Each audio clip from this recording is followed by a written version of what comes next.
नमस्कार, मैं धनंजय कुमार द नागरिक में आपका स्वागत है। डिजिटल वर्ल्ड ने हमारी दुनिया को बड़ा आसान कर दिया, हमारे जीवन को बड़ा आसान कर दिया है। हमें कोई बिल पेमेंट करना हो, किसी को पैसे ट्रांसफर करने हो, आसानी से कर देते हैं। मोबाइल से कर देते हैं, लैपटॉप से कर देते हैं, कंप्यूटर से कर देते हैं। हमें बैंक जाने की ज़रूरत नहीं पड़ती, कहीं चेक जमा जाके नहीं करना पड़ता, हम कहीं लाइन में नहीं लगते और कहते हैं कि बड़ा समय बचाते हैं और बड़ी आसान लगती है ज़िंदगी। बिल्कुल है आसान ज़िंदगी। और टेक्नोलॉजी जो है आती ही इसीलिए है कि हमारी ज़िंदगी को आसान किया जाए। लेकिन इस आसानी ने कई मुश्किलें भी खड़ी कर दी और रोज आप खबरें सुनते होंगे कि साइबर ठगी का शिकार हो गए फला। अभी 1-2 दिन पहले की ही बात है, बिहार के गया के एक बड़े डॉक्टर हैं, अभय नारायण सिंह। लगभग 4.5 करोड़ की ठगी हो गई उनके साथ। बड़े नामचीन डॉक्टर है वहाँ के। और वो ये जान लीजिए कि जो इंडियन मेडिकल एसोसिएशन का जो बिहार ब्रांच है उसके प्रेसिडेंट हैं और उनसे ठगों ने फ़ोन करके 4 करोड़ 40 लाख रुपए ठग लिए और 6 अकाउंट में ट्रांसफर किए। 31 जुलाई से लेकर 5 अगस्त के बीच ये सारे पैसे ट्रांसफर करवाए और उसके बाद जब उनको पता चला कि अरे हम तो ठग लिए गए, फिर उन्होंने 6 अगस्त को साइबर थाना में एफआईआर दर्ज करवाई और उसके बाद जब पुलिस ने पता किया तो पता चला कि वो जो पैसे लिए गए वो 7 अकाउंट से पहले 6 अकाउंट पर ट्रांसफर करवाए गए थे। मतलब इनके 7 अकाउंट थे डॉक्टर साहब के। 7 अलग-अलग अकाउंट से पैसे ट्रांसफर कराए। तो 6 अकाउंट में पैसे ट्रांसफर कराए गए और उसके बाद उन पैसों को 123 अलग-अलग बैंक अकाउंट में उन ठगों ने ट्रांसफर किए। और अब जो है वो बैंक अकाउंट्स जो है वो दिल्ली के हैं और आंध्र प्रदेश के कई शहरों के हैं। तो कितना बड़ा जाल है देश में ये समझिए। अब हुआ क्या कि उनको फ़ोन किया गया कि हम जो है सीबीआई से बोल रहे हैं, एंटी करप्शन ब्यूरो से बोल रहे हैं, अलग-अलग तरीके से फ़ोन आए उनको। और उनको लगा कि उनको कहा गया कि आपका जो अ, बॉम्बे में आपके नाम से एक अकाउंट खोला गया है और उसमें जो है मनी लॉन्ड्रिंग के पैसे आए हैं और जो है एचडीएफसी बैंक का नाम लिया गया। मनी लॉन्ड्रिंग हुई है उसमें और आपको जो है अगर बचना चाहते हैं गिरफ्तारी से, तो आप पैसे ट्रांसफ़र कीजिए फलाना-फलाना अकाउंट में तुरंत पैसे शिफ्ट कीजिए और उन्होंने किया। ये आम घटना है, अक्सर आप सुनते होंगे, आपके परिचित भी इसमें ठगे गए होंगे। हमारे कई परिचित ठगे जा चुके हैं। कोई जो है शेयर बाज़ार में ठग लिए गए, कोई कहीं और ठग लिए गए, किसी को अब तो अलग-अलग ऐसे-ऐसे तरीके से फ़ोन आते हैं कि मतलब आपको डर लग जाता है। कई मामले आ रहे हैं जिसमें कहा गया कि आप पोर्न देख रहे थे और आपके खिलाफ जो है जाँच चल रही है, हम पुलिस स्टेशन से बोल रहे हैं और घबरा जाता है आदमी और पैसे ट्रांसफ़र करता है। कई बार आता है कि आपका बच्चा जो है वो गलत काम करते पकड़ा गया है, पुलिस स्टेशन में है और आप जो है इतने पैसे ट्रांसफ़र कीजिए नहीं तो आपके बच्चे को जो है जेल भेज दिया जाएगा। तो तरह-तरह से फ़ोन किया जा रहा है, इवन ये हो रहा है कि उसकी एआई की मदद से आवाज़ भी मैच करा दी जाती है। आपको लगेगा कि हमारा ही परिवार का आदमी कोई बोल रहा है और फ़ोन आते हैं कि आपका बच्चा या आपकी भाई या आपकी बहन किसी का भी फ़ोन हो सकता है कह करके कि अरे हम बड़ी मुसीबत में हैं, हमको पैसे ट्रांसफ़र करो, इतने पैसे चाहिए और आप घबरा करके पैसे ट्रांसफ़र कर देते हैं। तो इस तरह की ठगी जो है वो बेहद आम हो गई है। अभी ये भी कहा जा रहा है कि आपका ओटीपी भी नहीं आएगा आपके पास। आपने फ़ोन से बात की और आपका हैक कर लिया जाएगा अकाउंट और उससे पैसे निकल जाएँगे, तरह-तरह से ठगी हो रही है। इसमें सतर्क रहा जाए, कैसे सतर्क रहा जाए? ये सबसे बड़ी चुनौती हो गई आज के समाज में। तो एक तो सबसे पहले एक जो पुरानी कहावत है लालच बुरी बला, आप इससे बचिए, कि लालच वाले ट्रैक में फँसिए मत। हमेशा आपके पास या कई लोग कहते हैं कि मैसेज आता है कि आपकी आपकी लॉटरी निकल गई है या आपको यहाँ ये फ़ायदा होगा या आप जो है ये करिएगा तो आपको जो है फ्री में ये मिल जाएगा। इस तरह के मैसेजेज़ आते हैं और आप वहाँ पे जाते हैं और फिर आप फँसते हैं। फिर आपको कॉल आएँगे कि ये बहुत सस्ते में फलाना चीज़ मिल रही है, आप खरीद लीजिए या क्रेडिट कार्ड ले लीजिए या फला कर लीजिए, आप उससे बचिए। कई ऐसे नंबर से फ़ोन आते हैं जो पुलिस ऑफिसर का नंबर आपको जब ट्रू कॉलर पे आप लगाएँगे तो पुलिस ऑफिसर का नंबर दे लगेगा। वो जो है किसी का फ़ोटो लगा लिया जाता है और वो जो है वो फर्जी है और आपको लगेगा हाँ, ये पुलिस स्टेशन से फ़ोन आया है। तो ऐसे किसी भी मामलों में कहीं से कोई फ़ोन आए, तो एक तो पैनिक मत होइए, घबराइए मत। होता क्या है कि हर आदमी को क्या लगता है कहीं न कहीं पता नहीं हमें क्या गलती हो गई हो, कहाँ गलत है। क्योंकि इस तरह का जीवन है कि आप कहीं इनकम टैक्स से, कहीं किसी और वजह से, कहीं और वजह से, कहीं न कहीं हर आदमी कुछ न कुछ फँसा हुआ है। तो उसको लगता है कि हाँ यार ये तो गड़बड़ हो जाएगा, और फिर फंसने के नाम से डर लगता है बहुत लोगों को, पुलिस से डर लगता है, जिस तरह से न्याय व्यवस्था हमारी है उसमें आप दौड़ते रहिए, चक्कर लगाते रहिए, तो इन तमाम वजहों से डर लगता है कि कहीं हम फंस न जाए, और कहीं फंस न जाए के चक्कर में ही आदमी फंस जाता है। तो इसका सबसे बड़ा इलाज ये है कि आपको कोई ऐसे नंबर से फोन आए जिस नंबर को आप नहीं जानते हैं, तो एक तो रिसीव न करें, और अगर रिसीव करें, कई बार होता है कि रिसीव कर लेते हैं कि पता नहीं कौन हमारा परिचित आदमी फोन कर रहा है, हम जाने तो एक तो परिचितों को बता दीजिए कि अगर आप दूसरे नंबर से फोन करते हैं तो आप का हम फोन उठाएंगे नहीं, आप मैसेज कीजिए, मैसेज कीजिए, उससे हम समझेंगे कि कौन बोल रहा है, कौन बात कर रहा है, फिर हम ये देखेंगे।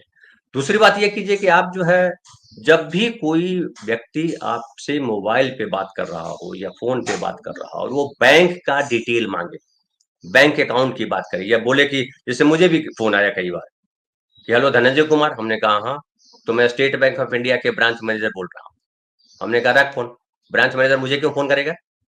तो इस तरह से अलग अलग तरीके से फोन करेंगे जब वहां से फोन आते नहीं। अब तो ये भी हो गया है कि वो मैसेज भी आएगा, इस तरीके से लगेगा कि आपको बैंक से मैसेज आया है, कहीं से मैसेज आया है, तो आपको कहीं भी क्लिक नहीं करना है, पैनिक नहीं होना है, और किसी भी व्यक्ति को फोन पर अपने बैंक की डिटेल नहीं देनी है, आधार नंबर नहीं बताना है, पैन नंबर नहीं बताना है, और सीवीवी नंबर तो बिल्कुल नहीं बताना है। और अगर कोई कहे कि आपका फलाना जगह बैंक अकाउंट है, उसमें ये प्रॉब्लम हो गई है, तो बोलिए ठीक है, आप फोन रख दीजिए, आपको ज्यादा टेंशन लग रहा है तो बैंक जाके पता कर लीजिए कि क्या हुआ है। लेकिन कहीं से भी जैसे ही कोई बैंक का जिक्र करे, कोई पुलिस के नाम पे फोन करे, कोई सीबीआई के नाम पर फोन करे, कोई आरबीआई से फोन करे, कोई कहीं से फोन करे, कॉलेज से फोन करे, कहीं से भी फोन आ सकता है, तो बैंक का जैसे ही जिक्र करे कि आपका बैंक अकाउंट, आप रख दीजिए फोन, चूंकि बैंक का जो जिक्र कर रहा है वो जाहिर है वो साइबर फ्रॉड है, आपको फंसाएगा, और बड़े बड़े लोग फंस रहे हैं, मतलब पुलिस ऑफिसर तक फंस जा रहे हैं। तो एक तो ये गांठ मान लीजिए कि आपको किसी भी कोई भी व्यक्ति फोन पर अगर बैंक से जुड़ी हुई जानकारी मांग रहा हो, क्रेडिट कार्ड से जुड़ी हुई जानकारी मांग रहा हो, तो नहीं देना है। और आप अगर कहीं कुछ कुछ प्रॉब्लम है अगर बैंक से या किसी से, आजकल तो टोल फ्री नंबर होता है जिससे हम बात करते हैं, तो आप गौर कर लीजिए कि आपका जो टोल फ्री नंबर राइट है उसी पे कॉल कर रहे हैं, और वहां भी टोल फ्री नंबर पे भी अगर बात करें तो आप कभी भी सीवीवी नंबर जो कार्ड के पीछे लिखा होता है वो नहीं देना है किसी को।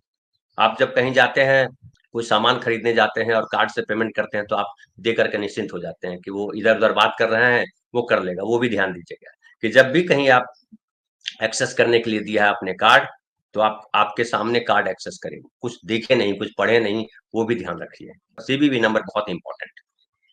और एक और मैं समझदारी की बात बताऊं आपको कि आप जो बैंक में अकाउंट नंबर यूज करते हैं वो पब्लिक ना करें, जहां तक संभव हो दूसरे नंबर का इस्तेमाल करें, बैंक का नंबर अपने पास अलग रखें, ताकि आपका वो नंबर बाहर फैले नहीं। आजकल हो क्या गया है कि आप जहां जाते हैं वहां नंबर देते हैं, किसी बिल्डिंग में घुस रहे हैं वहां नंबर देना है, फलाना जगह नंबर, कोई काम करते हैं तो आपको मोबाइल नंबर देना पड़ता है, और वो मोबाइल नंबर जो है वो डिस्ट्रीब्यूट हो जाता है, पब्लिक में चला जाता है, और वो पब्लिक में जब जाता है तो आपको बिल्डर के यहाँ से फोन आता है कि घर खरीद लीजिए, आपको क्रेडिट कार्ड वाले फोन करेंगे क्रेडिट कार्ड ले लीजिए, तो तरह तरह से आपको, और हर आदमी परेशान है, आदमी सोचता है कि ठीक है यार ये समाधान हो रहा है तो हम कर लेते हैं, लेकिन तुरंत तुरंत में फंसना नहीं है। बैंक की कोई डिटेल आपसे मांगे, आपको देना नहीं है, और अगर ऐसा हो गया है तो इमीडिएट आपको जो है 1930 पर कॉल करना है। 1930 सरकार का नंबर है, और ये इस पर जैसे ही आप कॉल करेंगे और डिटेल बताएंगे, तुरंत जो है साइबर डिपार्टमेंट जो है काम करना शुरू कर देता है, और फिर जो है आपकी जो परेशानी है, आपसे जो अगर ठगी हो भी गई है तो चांसेज हैं कि वो रिकवर किए जा सकते हैं। तो नंबर याद रखिएगा, 1930, ये सरकार का नंबर है, तो आप इसको अपने मोबाइल में बाकायदा सेव कर दीजिए। घटना किसी के साथ हो सकती है, मैं अभी बोल रहा हूँ, हो सकता है मेरे साथ भी कोई साइबर क्राइम हो जाए, तो इससे आपको बचना है। और अपने तमाम परिचितों को या लोगों को अलर्ट कर दीजिए कि 1930 आप सेव कर लें, ये सरकार का नंबर है, साइबर नंबर है, और कोई भी प्रॉब्लम हो तो ये इससे आप समाधान पा सकते हैं, आपके पैसे बचाए जा सकते हैं। उसके अलावा उनका और जो है एक जो है cybercrime.gov.in, CYBERCRIME, cybercrime.gov.in। आप इस पर भी शिकायत दर्ज कर सकते हैं। और ये नंबर जो है हेल्पलाइन नंबर है, ये गृह मंत्रालय ने ये नंबर दिया है। तो ये बेहद महत्वपूर्ण नंबर है, इसको अपने साथ रखिए और अपने तमाम परिचितों को आगाह कर दीजिए कि कोई भी कॉल अनजान आदमी करे तो उस कॉल पे अपने बैंक का डिटेल, अपने क्रेडिट कार्ड का डिटेल न दे। कोई अगर ऐसी बात कर रहा है तो तय मानिए वो फ्रॉड है। इसके अलावा आजकल क्या हो गया है, बहुत सारे मैसेजेस आते रहते हैं, बहुत सारे कॉल्स आते हैं कि मैं फलाना बिल्डर से बोल रहा हूँ, आपको घर खरीदना है क्या, तो आपको फला करना है क्या। वो इस तरह के कॉल आते रहते हैं, टेली मार्केटिंग वाले कॉल करते रहते हैं। अब उसको रोकने का क्या तरीका है कि अब वैसे अनजान नंबर से आए, इस तरह का आए, तुरंत उसको ब्लॉक कीजिए। आपके जो लेटेस्ट मोबाइल्स आ रहे हैं उस तमाम मोबाइलों में वो ब्लॉक करने की फैसिलिटी दी हुई है। मैसेजेस आपको आएंगे, कोई लोन दे रहा है, कोई जो है आपको क्रेडिट कार्ड दे रहा है, कोई कुछ और दे रहा है, ये तमाम जो बिना मांगे दे रहा है ना, उसको ब्लॉक करना सीख लीजिए। क्योंकि उसको ब्लॉक करेंगे तो आपको बड़ी एक आपके दिमाग में सेट हो जाएगा कि हमको किससे क्या करना है, नहीं करना। तो ये ध्यान रखिए। और आज ये मुझे लगा कि ये प्रोग्राम करना चाहिए, इसलिए करना चाहिए कि हमारे ढेर सारे साथी जो हैं इसमें फंस जा रहे हैं। क्योंकि वो हम बेसिकली मूलतः तौर पे भोले वाले लोग हैं, हम बहुत सारी चीजें नहीं जानते हैं। हमारे पास क्या है, अरे यार ये हमारे काम का नहीं, हम उतना ही जानते हैं जो हमारे जीवन में रेगुलर यूज में है। हम जिस प्रोफेशन में है उसको थोड़ा बहुत जानते हैं, बाकी चीजों को हम किनारे कर देते हैं और यही गड़बड़ी करते हैं। हमको चौतरफा निगाह रखनी है, कहाँ क्या हो रहा है, खबरों के साथ चलना है। और यूट्यूब पे भी जो बहुत सारे आते हैं ना, उसके साथ नहीं चलना। यूट्यूब पे ढेर सारे ऐसे आ गए हैं जो फ्रॉड करते हैं, जो गड़बड़ियां करते हैं। तो आप एकदम ये यूट्यूब पे देखिए तो ये ध्यान रखिए कि ये जो व्यक्ति है वो कौन है, उसकी भाषा कैसी है, वो लिखता कैसे है, ये तमाम चीजें। अब तो नया ये आ गया है कि लड़कियां कॉल कर रही, और वो ठग जो है लड़कियों की आवाज, पहले आपने सुना होगा जामतारा नाम का एक बहुत फेमस वेब सीरीज आया था, उसमें ये पहली बार ये किया गया था कि कैसे ठगी होती है, साइबर क्राइम कैसे होता है, लड़के कैसे लड़की की आवाज में बोलते हैं। लेकिन अभी तो क्या है, लड़कियों को बाकायदा अपॉइंट कर लेते हैं, लड़कियां भी इस फ्रॉड में शामिल हो गई। और वो जो है पैसे आपसे ट्रांसफर किए जाते हैं, वो ये होता है कि अलग अलग अकाउंट में ट्रांसफर कर दिए जाते हैं। वो बेसिकली हो सकता है कि जो कॉल कर रहा है उसका, या कॉल कर रही है उसका अकाउंट नहीं है, वो किसी और का अकाउंट है। वो किसी अनपढ़ आदमी का अकाउंट हो सकता है, गरीब आदमी का अकाउंट हो सकता है, उनके साथ उनकी साझेदारी। मतलब मैं बिहार की बात करूं तो कई कई गांव ऐसे हैं जहां पर यही सब धंधा होता है, और उनकी घरे उनके फ्लैट्स बने हुए हैं, तमाम बने। और हमारी सोसाइटी किस तरह से है आप जानते हैं कि आपको अपराधी को पकड़ना, या आपके साथ कोई ठगी हो गई हो, कोई गड़बड़ी हो गई हो, तो कितना मुश्किल है। हमारी अभी एक साथी जो है, एक्ट्रेस है, नाम नहीं बताऊंगा आपको, फेमस एक्ट्रेस है टेलीविजन की, उनके साथ जो है 27 लाख की ठगी हो गई। उनको व्हाट्सएप पे आया कि जो है वो ग्रुप होता है, सोशल मीडिया पे आया कि जो है आप शेयर बाजार से पैसे कमा सकते हैं। सबको लगता है कि हमारे पास पैसा, हम शेयर बाजार से भी पैसे कमा सकते हैं। और वो अकाउंट खुल गया उनका उनका उसने कहा कि हम सब आपका हम ऑपरेट करेंगे, आपको टेंशन नहीं लेना देना है। और उन्होंने उस पर विश्वास कर लिया और उसके साथ जो है पैसे लगाए। पैसे लगाए, उसके बाद फिर बताया, अच्छा वो व्हाट्सएप पे इंफॉर्मेशन आती रहती कि आपके पैसे बढ़ गए, ये इतने हो गए। और फिर उनको जो है उस अकाउंट को ब्लॉक कर दिया उसने। फिर उन्होंने कहा क्यों ब्लॉक कर दिया मेरे अकाउंट में, पैसे अपना निकालना चाहती हूँ।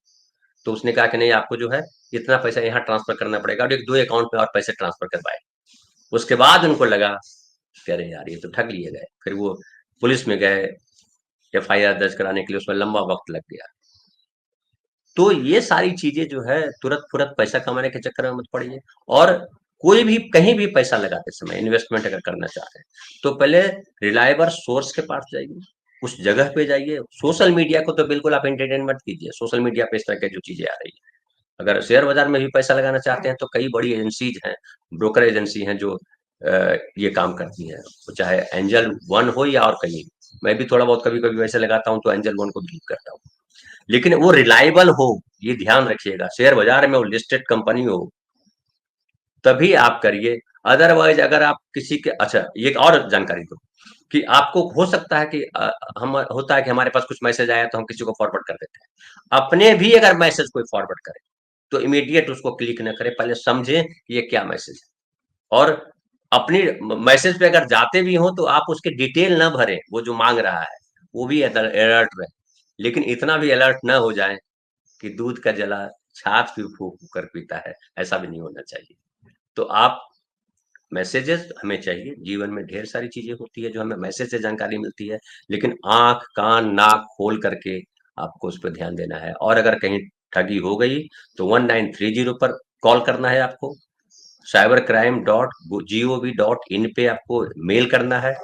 और दूसरी बात सावधानी ये है कि आप अपने बैंक का डिटेल, अपने क्रेडिट कार्ड के डिटेल कभी किसी के साथ शेयर न करें, सीवीवी बिल्कुल शेयर न करें। ये इन सारी चीज़ों का ख़्याल रखें। फिलहाल इतना ही, ऐसी महत्वपूर्ण जानकारियों से हम आपको समय-समय पे अवगत कराते रहेंगे। बहुत-बहुत धन्यवाद।